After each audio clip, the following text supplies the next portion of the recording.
Well, in this lecture, we will discuss the invariant subspaces and some of their properties.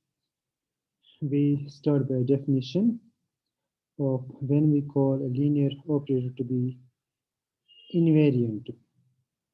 So this is our definition. Let T be a linear operator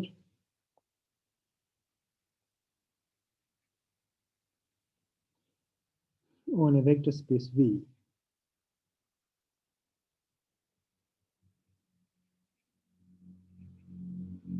Let T be a linear operator on a vector space V, then a subspace W. A subspace W of V is called T invariant subspace. Is called a T invariant subspace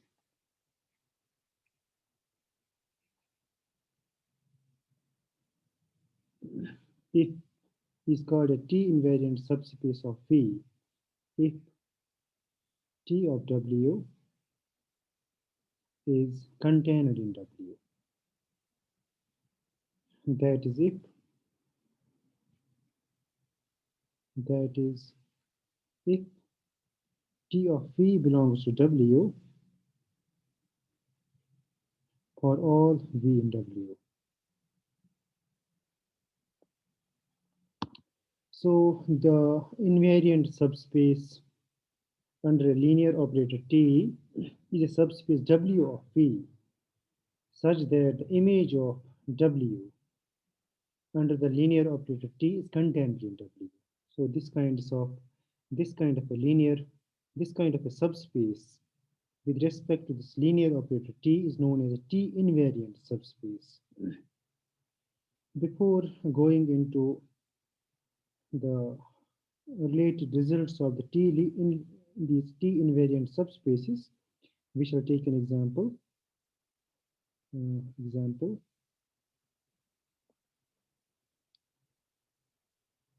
Let T be a linear operator.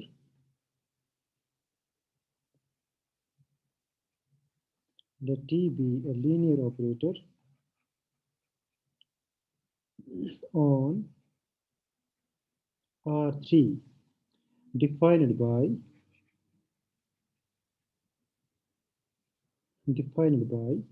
T of x, y, z. This is equal to x plus y, y plus z, and 0.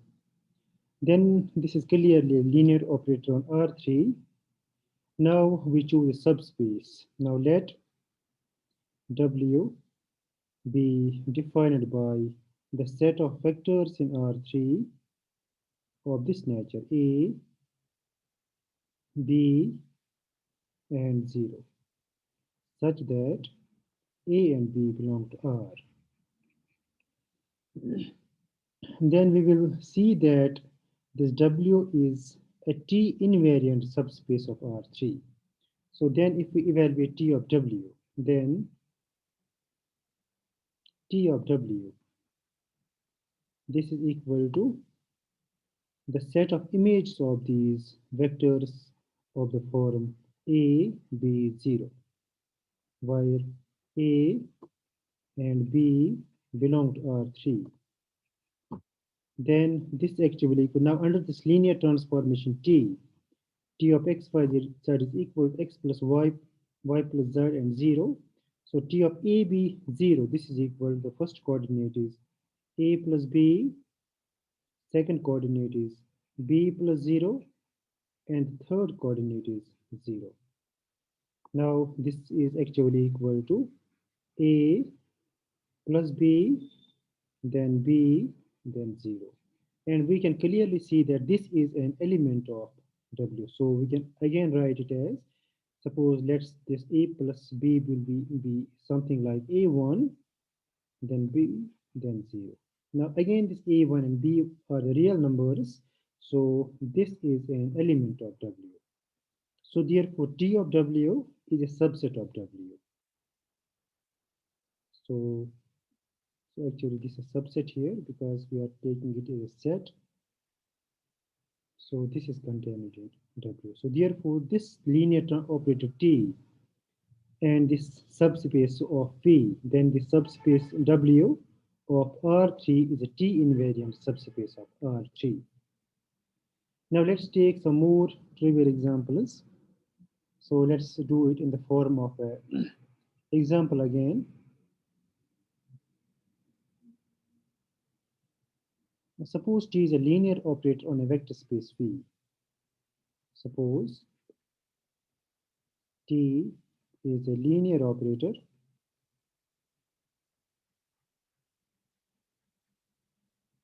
on a vector space V. Then the following subspace are T invariant.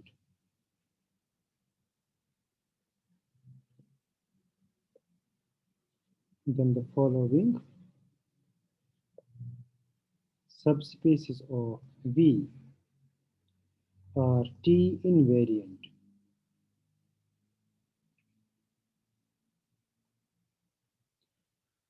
The first subspace is the zero subspace. It's a T invariant subspace under any linear operator on the vector space V. Second, the V itself. This is again trivially a T invariant subspace under any linear operator. Then the third one, range of T. This is again a T invariant subspace. Fourth one, nullity of T. This is a T invariant subspace. Fifth one, the eigenspace E lambda. The eigenspace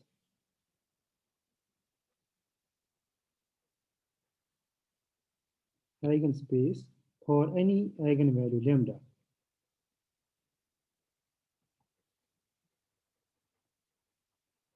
For any eigenvalue lambda of T. This is again a T invariant subspace. In fact, this first and second completely follows trivially. So let's try to do some solution in this direction. Solution. The first part is identity, and in fact, the second part is V are trivially T invariant subspaces. T invariant subspaces. Because in fact, we can write because actually we have T of 0 is equal to 0, and this is an element of the 0 subspace, and T of V always belongs to V, and so T of X is contained in this T of X is an element of W if W is equal to 0 or W is equal to V. So therefore this 0 space and the V itself, they are trivially the invariant subspaces of the vector space V. Now let's take up the third part. The third part is to show R of T is T invariant. Now here we have that this T is a linear operator in V. So we have T from V into V is a linear operator. Is a linear operator. So let T of V be any element of range of T. Now range of T contains a set of images of the elements of V. So let T of V be an element of V. Now since T of V is under this linear operator T, it is also an element of V. And in fact, we have this range of T.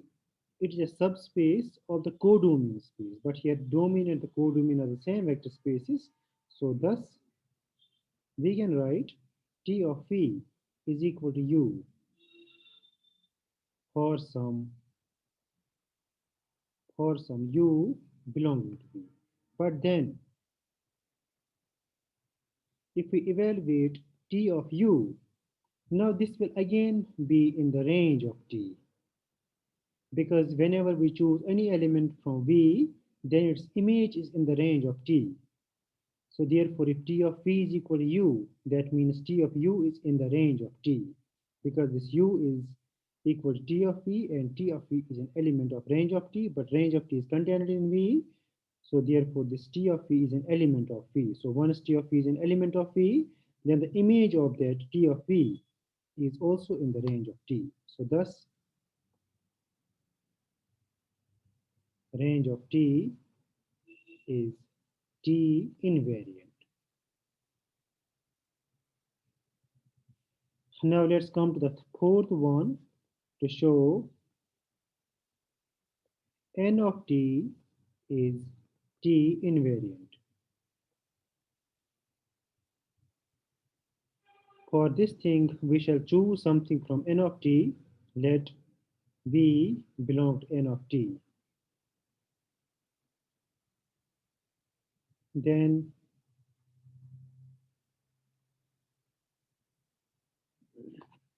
clearly T of V is equal to 0.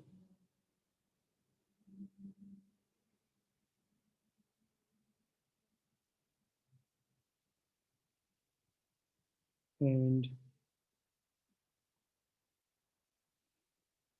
so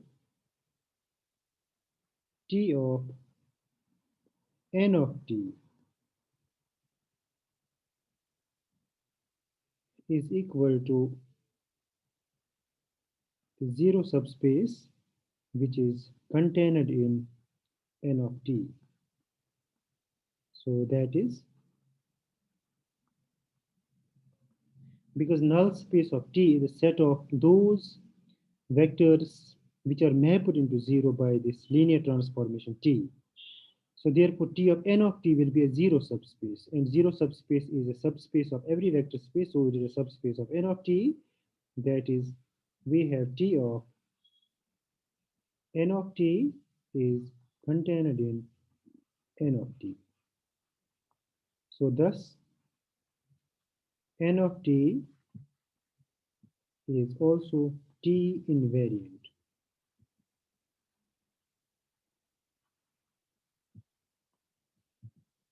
Now, the last part that we have show is that to show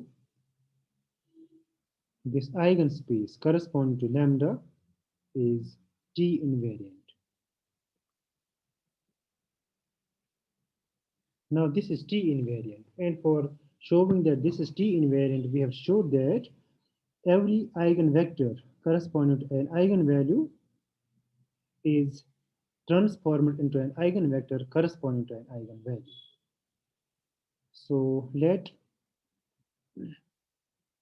V belong to the eigenspace corresponding to lambda. Then T of V is equal to lambda times V.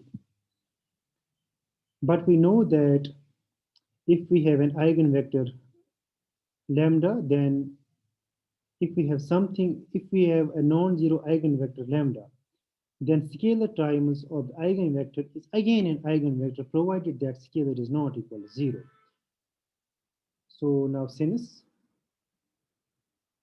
if V is any eigenvector corresponding to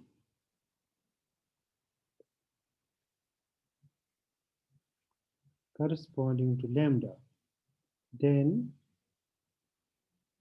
for any scalar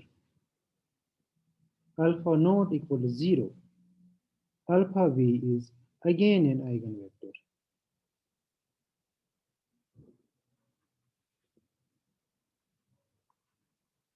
Is again an eigenvector. So thus, if V thus if V belongs to the eigenspace corresponding to lambda, then alpha V belongs to the eigenspace corresponding to lambda for all alpha belonging to the scalar field. Now here we are not choosing this alpha to be non-zero only, but when we talk of that alpha V is an eigenvector, then we must choose this alpha to be non-zero. So here in this situation, when T of P is equal to lambda of P, if this lambda is a non-zero eigenvalue, then lambda V is again an eigenvector corresponding to the same eigenvalue lambda. It is because of this that alpha times V is an eigenvector corresponding to the same eigenvalue lambda. But now this lambda happens to be equal to 0. Then lambda times V is a zero vector, and zero vector is also contained in this eigenspace corresponding to lambda. So T of P is equal to lambda times V always belongs to the eigenspace. So thus, in any case, this T of V, which is by definition equal to lambda times V, it is an element of E of lambda. And so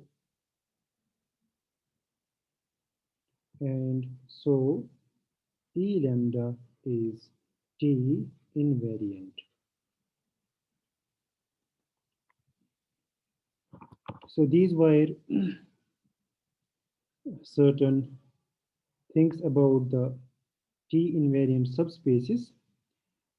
Now we make up one more definition.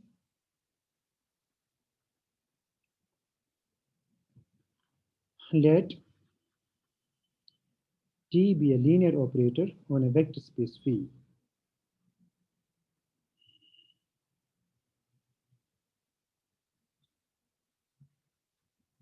Let T be a linear operator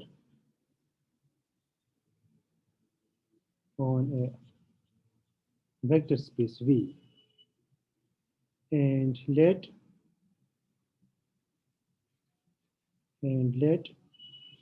X be a non-zero vector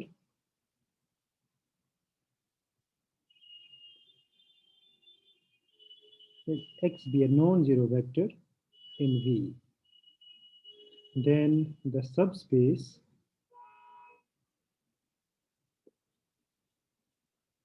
W, which is the span of vectors X, T of X, T square of X, and so on, is called the T cyclic subspace. T cyclic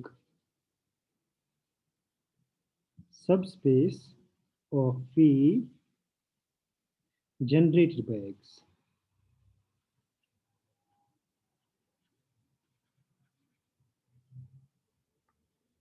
So if we have a linear operator T and X is any non-zero vector in V, then this subspace W equal to this is whose span vectors are X, T of X, T square of X, and so on.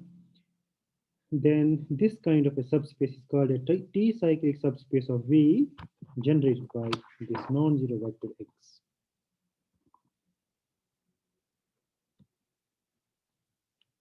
Now let's take an example of this thing. Example, let T from R3 into R3 be a linear operator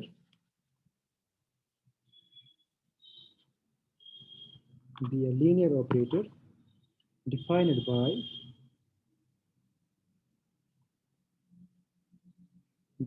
by T of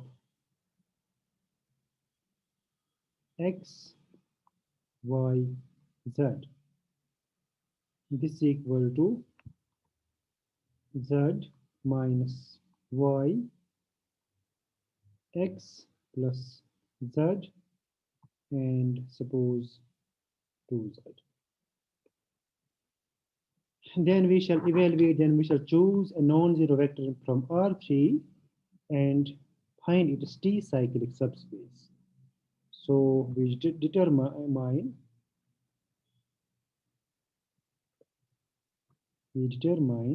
the t-cyclic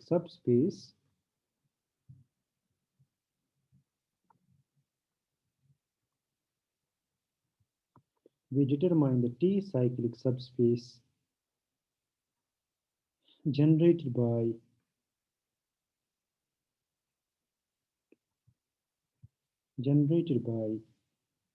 the vector E1, which is defined as 1, 0, 0. So what we have to do, we have to evaluate a subspace whose span is the vector E1, then T of E1, then T square of E1, and so on. So that is, we find W, which is spanned by, which is the span of the vectors E1, T of E1, T square of E1, and so on. So now first we evaluate, now we have, now this T of E1, this is under this linear transformation. So this is 0, 1, and 0, which is in fact equal to E2, which is in fact equal to E2. And similarly, now T square of E1, this is equal to T of E1. But now this T of E1 is equal to 0, 1, 0. Now this is equal to, now here y is 1, so this is minus 1, x and z are 0, and z is 0. And we can clearly see this is minus times E1. Now if we evaluate T cube of E1, we will get the repetition. So thus this W is the span of E1 and E2. So which is a subspace of dimension 2.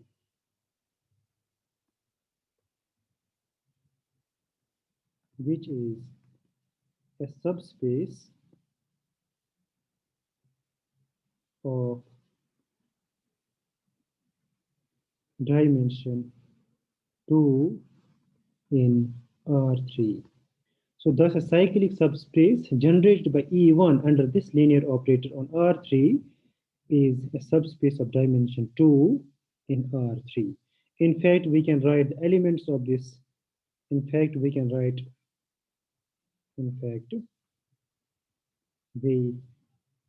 have W. Its elements are the ordered triplets from R3 and are defined as like this: A, B, 0, such that A and B belong to the set of real numbers. So this is because why we can write it, because we can write this vector. If we write A times E1 plus B times E2, then we will get A, B, 0. So therefore, every element of W, every vector in W has a shape of the form A, B, 0. The first two coordinates are any real numbers, and the third coordinate is equal to 0. Now we make a remark. So from the definition, we have seen that this t-cyclic subspace is a subspace and it is generated by X. Now it is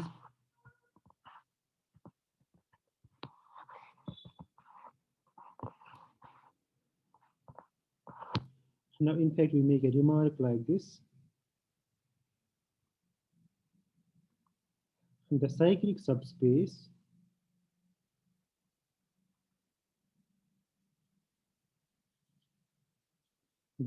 subspace generated by X generated by a non-zero element X in the vector space V is the smallest subspace of V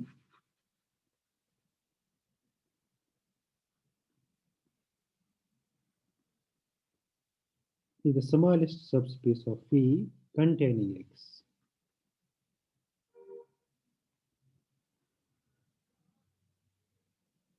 Sorry, this is smallest T invariant subspace of V. This is smallest T invariant subspace of V containing X. So the smallest T invariant subspace of V containing X is the cyclic subspace generated by X. In fact, we can see from the previous example that the smallest subspace of any vector space, the zero space, the smallest subspace containing the vector E1 is the subspace which is generated by the vector E1. But now here in this remark, we are seeing that the smallest subspace, the smallest T invariant subspace generated by X, this the T invariant subspace generated by X is the smallest subspace of V containing X. So in fact, this can be left as an exercise if we need its solution. It is not difficult to do it. We shall take a theorem now.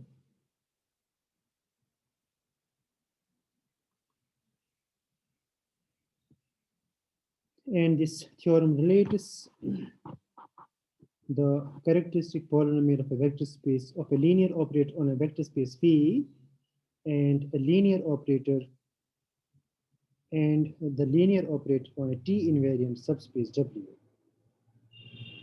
Now let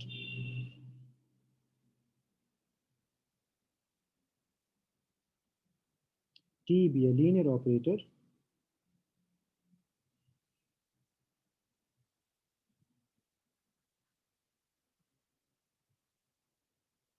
let T be a linear operator on a finite dimensional vector space.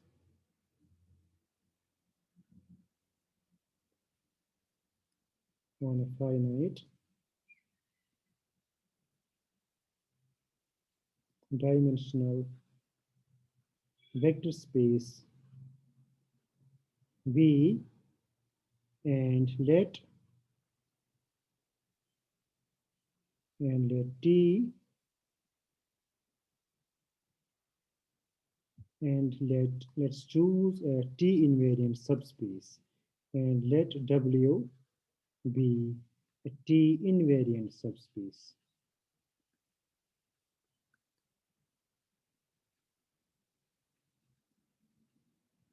Let W be a T invariant subspace of V.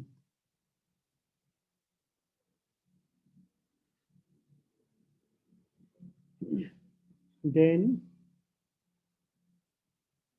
the characteristic polynomial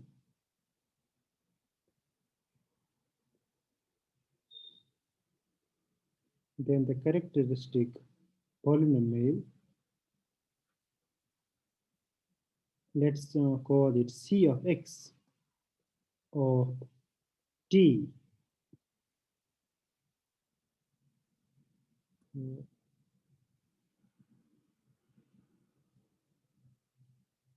then the characteristic polynomial Cx of T has this characteristic polynomial of W of T of V, T of W as a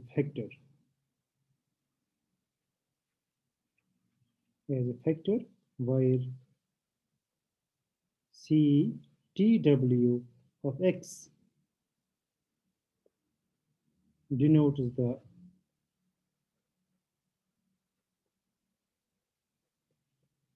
characteristic polynomial of T of W. In fact, this T of W is a mapping where T of W is the restriction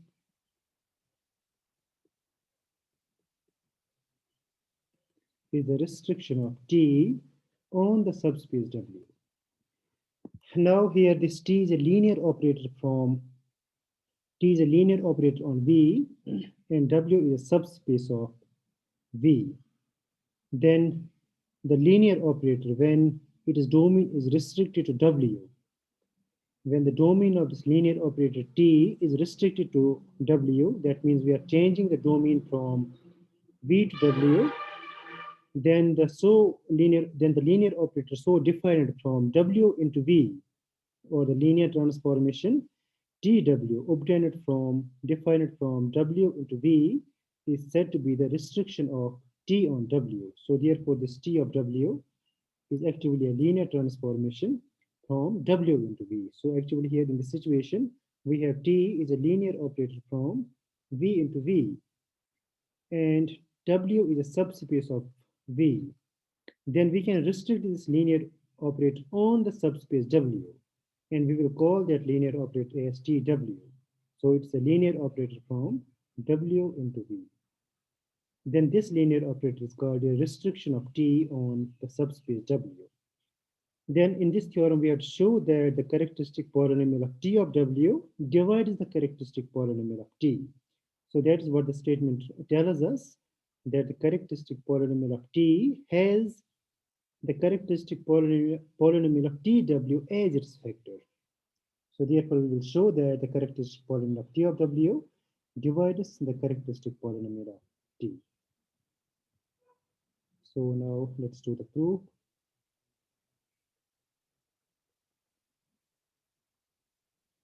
So choose an ordered basis gamma as V1, V2, so on, Vk for W, and extend it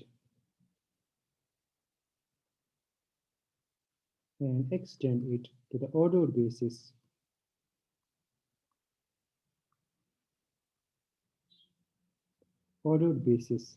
beta of V, V1, Vk, Vk plus 1 to Vn. Now, since we know that this W is a subspace of V, now if this gamma is a basis for W, then it's a linear independent set, so it can be extended to the basis of V. And so this beta is assumed to be the ordered basis of V here in this case. So let A be the matrix of T related to the ordered basis beta, and suppose B is the matrix of TW related to the ordered basis gamma of B. So then we will compute what is B and what is A. Now, in order to define the matrix B, we need to evaluate the images of these vectors V1, V2, Vk under the linear transformation T from W into V. So we have TW of Vi. Now this is clearly equal to something like alpha I1 V1 plus alpha I2 V2 plus so on alpha Ik Vk, where I runs from 1 to up to k. Now this T of, since W is a T invariant subspace, so T of W is contained in W. So therefore TW of Vi is an element of W, because this T, sorry, this W is a T invariant subspace because W is T invariant. That is, this T of W is contained in W. So therefore, if we evaluate the image of Pi under W, that will be an element of W, and W has this gamma as its basis. So therefore, every element TW of Pi can be written as a linear combination of the basis vectors gamma. Moreover, also, if we need to evaluate the image of some Vj, moreover, T of this Vj, now this is equal to some, let's call it beta I1 V1 plus so on, then beta Ik Vk plus so on, beta In Vn, where this j varies from 1, sorry, this ij varies from k plus 1, k plus 2 up to n, and I varies from 1 to n. Now, since T of T is a linear operator on V, so T of Vj is an element of V, so therefore T of Vj can be written as a linear combination in this basis beta. But T of Vi, where I varies from 1 to k, this is just a restriction of this linear operator T on the subspace W. So therefore, if we, instead of Wx, write here T of Pi, then we will get the same linear combination, and the remaining coefficients of Vk plus 1, Vk plus 2 up to Vn, they can be assumed to be equal to 0, because this Tw of Pi can only be written in a linear combination of the basis gamma. So therefore, from these two equations, we can see that, so thus, the matrix of T related to the basis beta, or if you want to write one more step here, so also our T of Vi, this is equal to alpha I1 V1 plus so on plus alpha Ik Vk, where I runs from 1 to k. This is just this thing. This T of W of Pi is same as T of Pi from I running from 1 to k, but T of Vj, when j runs from k1, k plus 1 to n, then we have this linear combination. But from 1 to I, 1 to k, we just have the vector T of Pi in the basis gamma.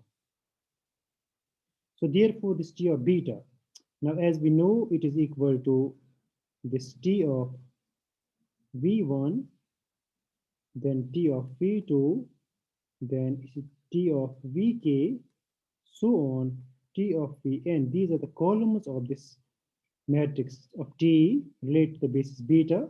But now T of V1, when restricted, it is same as T of W V1.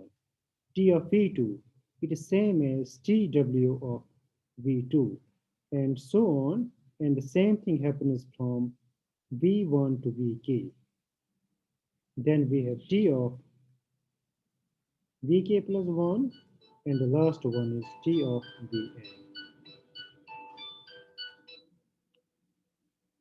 So therefore, now if we look at this TW of V1, its first k coordinates are any scalars, but the remaining coordinates are equal to 0 for this T of V1.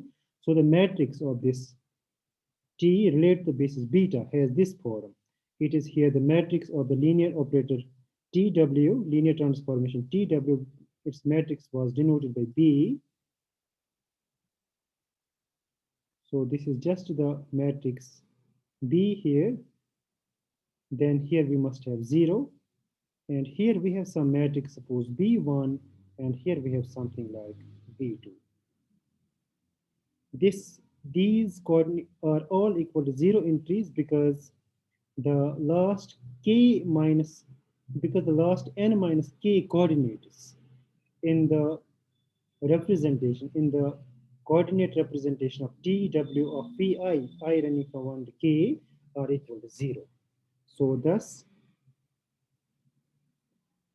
the characteristic polynomial of matrix T relative to the basis beta, this is equal to the determinant of b minus xi into determinant of b2 minus xi.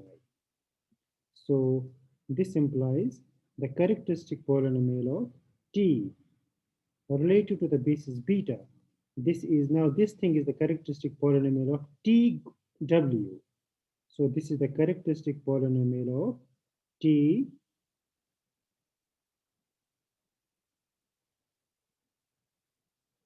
W relative to the basis gamma into determinant of B2 minus xi. So that is the characteristic polynomial of the matrix A, which is the matrix of T, or if we are not confused with the notation, we shall just write T here. Then this is characteristic polynomial of T. This equal to characteristic polynomial of TW, then determinant of B2 minus xi. And this equation implies characteristic polynomial of TW divides the characteristic polynomial of T. So this completes the proof.